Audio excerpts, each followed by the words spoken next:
So hello everyone, thank you very much for joining me today. So today there is with me Todd Lacy. He is the Director of Security and Life Safety at the Museums of Science and Industry in Chicago. Thank you very much, Todd, for being with me today. How are you? I'm doing wonderful, Valentina. Thank you for inviting me. It's a pleasure to have you here. So I was wondering, can you just, because I suppose some of the people who might be listening to us, some of them maybe are quite frequent visitors to the museums, others might be the first time that they hear about it, so they might not actually know what wonderful collections do you have. So I was wondering if you can just give a brief description about the museum you work for. Wonderful. I'd be happy to. As Valentina mentioned, I work with the Museum of Science and Industry in Chicago, Illinois. We are the largest science museum in the Western Hemisphere. We house over 40,000 pieces in our collection. We've been operating for over 75 years, and we annually accept around 2 million guests. Of course, that's pre-COVID figures. We are a highly interactive museum, and we're dedicated to the education of our youth and the future scientists of the world. That is amazing. It is definitely like an encouragement for everyone who is listening to us to go and visit the museum if they have the chance to. It's one of the things that I myself would like to do it as soon as this COVID regulation will be eased, so that it will be possible to travel internationally. So the podcast of today, which is organized by the International Arts and Antiquity Security Forum, IAASF, in collaboration with Try the Manor, is really a podcast that wants to try to understand a little bit more what type of security threats cultural venues such as the museum we're talking about today are facing, not just during the current pandemic, but also more broadly. So here it is, my first question. So that starts actually from a very current topic. So how has the pandemic impacted the museum? Well, of course, we're feeling the impacts of the virus just like most other organizations around the world. There's very few of us who can honestly say that we didn't see some impact. And we face the common challenges that experience most avenues. We have limited capacity right now, which affects our revenue stream. Our operating is much different than previously, where we had to develop one-way thoroughfares throughout the museum to avoid close contact with individuals. And of course, there's always the ever-present mask mandate by the city and the government. So we take those very seriously, and we try to regulate that as much as possible. But outside of the common, we have some uncommon situations as well. Now, we are a highly interactive museum. So with that, we had to really reimagine our guest experience and how we present our contact to the public. Whereas the art museum or other visual type of institutions, it's mainly hands-off. Most of our collection is actually hands-on, and we depend on those interactive abilities to get our lessons across. So we've had some interesting and very creative solutions to this. We issue styluses to every guest who comes into the museum, so they can use touch screens and other interactives in a hands-free environment. Where that's not possible, we actually have a very intensive cleaning program where we literally have maintenance staff standing next to the interactive displays, and they do a wipe down with antiseptics after everyone touches them. Unfortunately, there are some exhibits where we can't deploy those techniques. One example is our U-505 submarine. For those unfamiliar, this is a captured submarine from the German Navy that was captured in World War II, slightly before D-Day. And the highlight of this exhibit is an actual chance to tour inside of the submarine.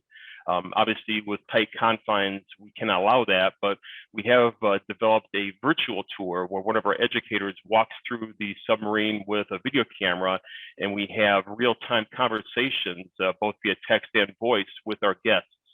Those guests are at museums, or at our museum, at schools, or even at home. So we've adapted our exhibits as best as we can to be able to display to our guests. But that is it's very interesting. Like I was thinking, especially about the first point you made about the fact of cleaning and disinfecting surfaces, because really, according to the most recent data and research we have seen, like literally the COVID tends to spread a lot through surfaces. So that is really like a key point to help people being safe, while still guaranteeing like a certain degree of interaction with your collections and the different elements that you have within it. So I think like that is, it sounds like a very sensible step to take. And then of course, like whenever these cannot be taken as a protective measures, of course the digitalization and the means of technology come into play, and of course they can be of great help in that sense. Yeah, it's been quite a challenge, but I think we're keeping up with it very well. Yeah, absolutely. So like always remaining in the range of possible threats and security considerations that come as a result of it. I'm just thinking like we have seen like this is also another current topic, especially like with Black Lives Matter movement. We have seen an increase in protests. This has not been like the same in all areas. Like some cities have got more protests than others, but I was wondering if these has somehow impacted the museum and your security like practices as a consequence of it. Well, we certainly don't live in a bubble, so we are well aware of the effects of the social protests and other demonstrations going around our city and our country. I am happy to say, as far as the direct impact, we've been spared a bit, and this is for two common reasons. One is just the timing of it. Majority of these protests and demonstrations occurred during the summer of 2020 when we were closed. So while we still had employees in the facility, we didn't have guests or we weren't open to operations. So I think that did assist us a little bit, but also it's just location. My museum is located on the south side of Chicago, and we're pretty far away from the government centers or the other common areas where these gatherings occur. And while they could occur anywhere and they could obviously encroach upon our area, just basic geography have really helped us stay out of the direct harm's way. Now, we do keep an eye on these things, obviously, and we have very good contact with the emergency services in Chicago. And whenever there is a planned demonstration or situation such as this, the Emergency Operations Center is activated, and we have a representative in that center to keep real-time notice of what's going on in the city. So if something should start coming our way, we're going to have very quick and real-time awareness of it. Okay, that sounds absolutely brilliant. And also because, yes, sometimes like it depends also on the type of collections, but really the threat of that some protest demonstration might pose is something that definitely shouldn't be ruled out. So like it was one of those elements that needs to be considered, even if protests or demonstrations might not be the major threats in the area, but it's still one element that needs some observations. So I'm just wondering, like, so then what are the major risks that the museum has been or is still exposed to, and what are the steps that you've been taken to mitigate those risks? You know, one of the common things that we're always preparing for, and knock on wood, luckily it hasn't impacted us greatly, is workplace violence. It's a society where we do have a lot of violent interactions in the workplace, both internal and external threats. So workplace violence is something that we take very seriously. We do approach this in two different directions, one from the human resource side and one from the security side. Our human resource department does a fantastic job of educating early on, onboarding, providing resources to employees who may be going through distress, ways to reach out for assistance, as well as training on what to look out for in the workplace and how to avoid situations. From a security perspective, we take that one step further.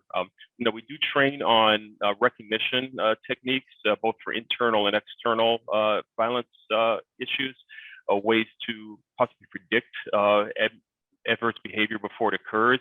But we also teach the actual reactionary steps, and we use the run, hide, fight doctrine, which is common in a lot of organizations, where we help our employees understand what their options are if there actually is a violent situation. So from an education and reaction standpoint, we have a very vibrant workplace violence program.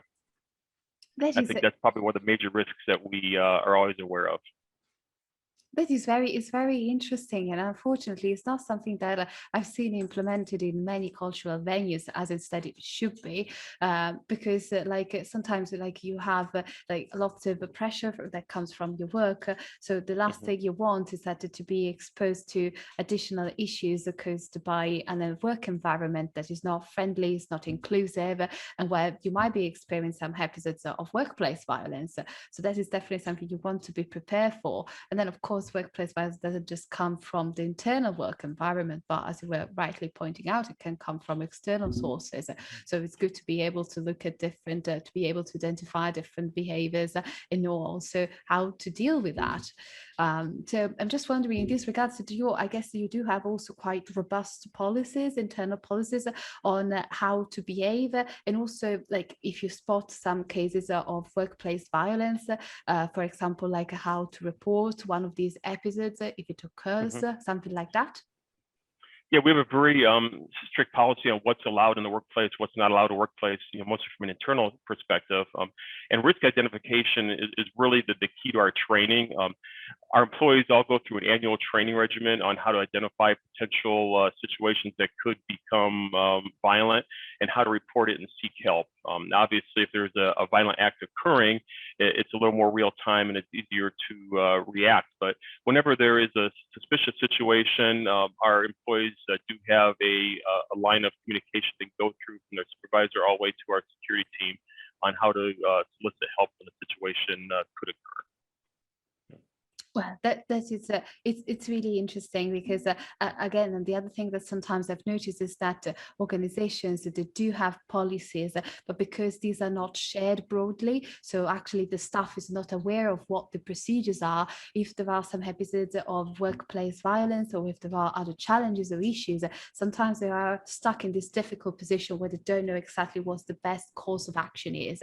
And of course, the factor of having policies, but also being able to share them with the staff so that they are aware, they know what to do. I think that is absolutely brilliant. And this is all the purpose of having these policies in place, right? Yeah, we couldn't agree more. We believe communication and constant reinforcement are the keys, not only for workplace violence, but for any preventative measures. So we have a very robust training program outside of violence in the workplace as well. Communication is paramount, and giving the tools to the employees that they need to make a safe environment is crucial. Yeah, exactly. And also, I think like in the US, I'm talking like a little bit broadly now, but you also have this issue of guns. So the many people do have them. So it's not, of course, a problem that might apply to other countries where maybe the regulations, of course, are different, laws, etc. But I guess this is also one of the other elements that definitely, if you work in a public venue, you want to be prepared. So you want to know how to deal with this type of situations, difficult situations, which might, of course, degenerate if you're not able to handle that correctly. Yeah, most certainly. And we do have very strict policies that prohibit possession of a firearm in our facility and being on park properties. So let me step back. Our museum is actually on the property of one of the city of Chicago parks. And it's also not only against policy, but against the law to possess a firearm on our property. So our law enforcement partners take this very seriously. And if there's any suspected situation, we contact our city police or the park police, and they're very quick to respond. Yeah, because again, this is also the other important element, which you rightly mentioned, that is that you're having like collaboration with police and other services. It's key because it guarantees that if there is the need, there is a timely reaction and response from them. This what also makes a difference, of course, especially in these scenarios. Yeah, certainly.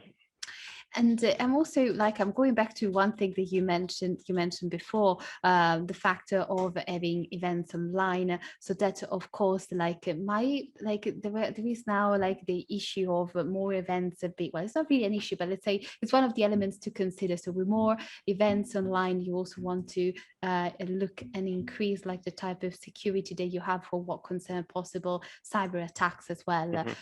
So I guess this is also another element that it should be taking into consideration. Am I correct? Yes, you are. Cybersecurity has always been an important aspect of our overall security posture at the museum. Now, I'll be the first to admit I'm not a cybersecurity expert. We have a team of professionals who are dedicated towards that. And even before the shutdowns and the increased usage, they had a very vibrant protection program for our networks. Now, as you mentioned, with the virtual tours and the online meetings, there's even greater exposure now. But our team does a very good job of protecting our networks.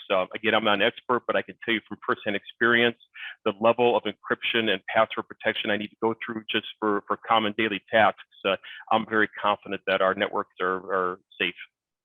Yeah, but that is, of course, it's very important, because as we have seen more recently throughout different workshops organized online, that is really one of the main focus now when we talk about security in museums. So it's not just the physical aspect, but it also includes like everything that is digital, so databases, online collection, digitalizations, etc. So with this, like, it really bring me to the last question, that is like, so from a security and risk management perspective, what do you see as being the future threats to venues as well as collections and staff? Well, the answer to this is probably a little vague initially, and really our biggest risk management issue is the unknown. I mean, 2 years ago, no one really dreamed we'd be dealing with a pandemic at this level. So we're all learning as we go. So our ability to stay nimble and keep up with trends is really crucial. So I can't honestly tell you what the overall risk is going to be in 2, 3, 4 years. But we are looking at our normal threat posture. You know, physical security we take very seriously. Personnel security we're always addressing, and we're looking at things that impact our neighborhood as well. And outside of the demonstrations and protests, we look at the other organizations in the city of Chicago, the cultural properties, and the other entertainment venues to take a cue from them and learn from best practices. I could say we do have some new venues opening very close to our museum, and while we don't consider them threats, they're certainly going to impact our neighborhood. They're going to change traffic patterns. They're going to bring additional foot traffic into the neighborhood. So situations like that, we need to be cognizant of and always aware and prepared to pivot on almost no notice at all when the situation occurs. So I think just staying nimble and aware of what's going on around us is really our key strategy to address future concerns. So I think, like, if I can make a summary of what you said, like perhaps a continuous review is the right way of summarize it. So continuously assessing the situations and see the changes in the environment. I mean, not just within the venue, but also outside. Very well put. Exactly. Yeah, this is like, I think, like, as you said, especially I think really the COVID-19 pandemic has proved this. So it's very difficult to say what is the situation we're going to find ourselves in even a few months' time, without going too far into years' time. So really, like, to be able to continuously to have this type of awareness that you were describing, so to be able to understand the threats that can continuously change. So sometimes, like, you have this idea, oh, I have my risk assessment, I have my measures have written down, I'm okay, you know, I don't have to worry anymore. I think this would be absolutely amazing, right? We make your job so easy, but it's not like that. Yeah, one thing we and most others have learned is how to be nimble and be flexible when situations occur, and to really key on our operational processes to make sure that they're as flexible as possible. Yes, that I think is absolutely, that sounds to me the key to success, and at least to constantly review and change according to how the situation changes. Yep. So thank you very much. This brings us to the end of this podcast. Thank you very much, Todd, for your time and your wonderful information that you have provided us. I hope this will be like will support other heritage and security practitioners in the sector, and they will provide some very good advice on best practices and actions, the steps to take to make the protection of our cultural heritage better, so that it is like we can enhance, we can still be able to display, to open up public venues even during difficult times, but in a safe and a secure manner. So thank you very much for your time and for the brilliant interview. I really enjoyed it. So thank you very much, Todd. You're very welcome, and I thank you for the opportunity. Thank you very much, and I hope to be able to visit the museum very soon, which I guess, like, especially from the beautiful background that you have, it's really big, so it's like it must contain lots of beautiful items to visit, lots of interesting exhibitions. So really, thank you very much once again. It truly is. You're welcome anytime. Thank you. Goodbye.